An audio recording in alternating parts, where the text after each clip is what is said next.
ऐसन काल बना लाई के ले लिहले जान सब छोट बड़ा भाई के, ले लिहले जान सब छोट बड़ा भाई के।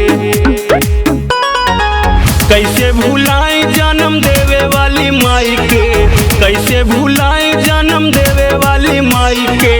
हरे समैया ऐसन काल बना लाई के ले लिहले जान सब छोट बड़ा भाई के।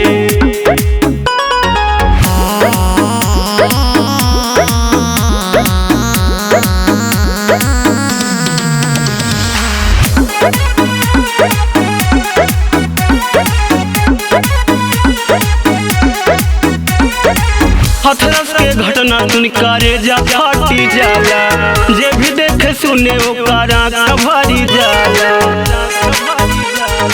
हे भाई हथरस के घटना सुन करे जा फाटी जाला, जे भी देखे सुने ओकरा भरी जाला। मुहमाया में लोगवा फसल वहाँ जाई के, मुहमाया में लोगवा फसल वहाँ जाई के। हरे समैया ऐसन काल बना लाई के मर दिहले जान सब छोट बड़ा भाई के।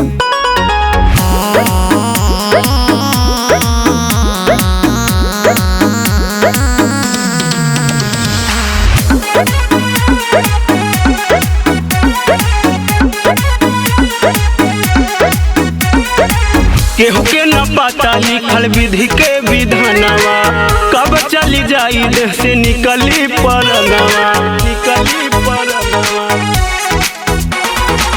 केहू के न पता लिखल विधि के विधानवा, कब चली जाई देह से निकली परनवा।